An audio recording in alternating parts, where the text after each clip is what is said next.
Hello, you're welcome to my channel.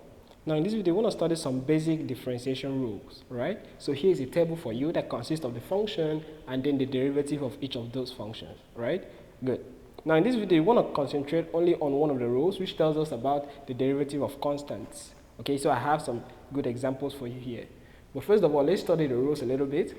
When we have a function which is just a constant and represent it with c, all right, that constant just means any real number, the derivative of that is just going to be 0. No matter what the constant is, no matter how big, no matter how small, right? Good.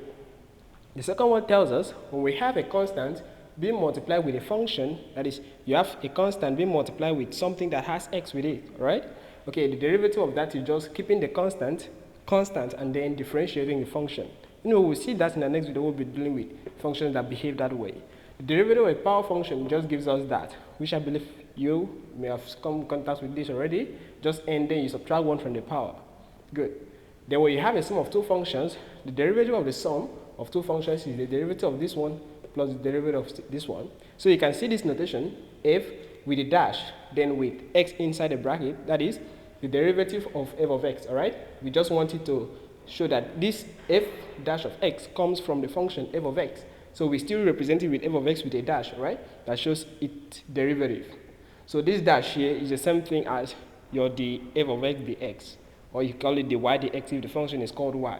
So the derivative of the difference is the difference of the derivative, and this is a product, and then this is a quotient. Anyway, it's not too hard to see. So let's start off with the following functions. We have the first one to be just 1. As I said earlier, we want to be differentiating only power functions, all right? Sorry, only constants, c, all right? So the first example here, we have a to be 1. So the function is 1. We want to find the derivative of that function. So we can represent it this way. If we call f of x, okay, we can call f of x to be just 1 like that, right? And then we are going to have to differentiate that function. So we're going to put it down as the derivative with respect to x of that function, which in this case is just 1. So the derivative with respect to x of 1, right? And this rule tells us that when we have a constant, just a constant, we differentiate it, no matter what the constant is, the result of the derivative is just going to be 0. Let's look at the second one real quick. We have the function to be 3 to the power negative 1. Well, 3 to the negative 1 power is the same thing as 1 over 3, right? When you have a negative exponent, you just put whatever has that power downward, all right? And you raise and you put the numerator to be just 1.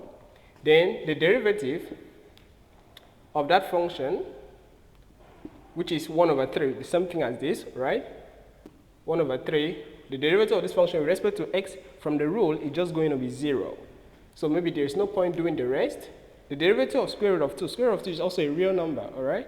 If you differentiate that, you're just going to have 0 to be the derivative. Now, even 0 itself, the derivative of 0 is just 0, right?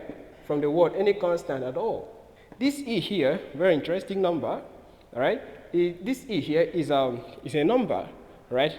Though we use a letter to denote it somehow like an Euler structure or something like that. Now, that is an Euler number. It's approximately 2.718, right? Let me put it down for you. Approximately 2.718. We can't have the whole decimal part, all right? And it can be represented as a fraction. So that is still a constant, and the derivative will be just 0. So the derivative of any number, this is just still going to be 0, all right? So any constant you're given at all, provided it does not have an x with it, right? We have something like 2x, and that's no longer a constant. It now has a variable with it. But whenever we have each of these, right, or any other kind of number, there is no x attached to it, then the derivative of such is just 0.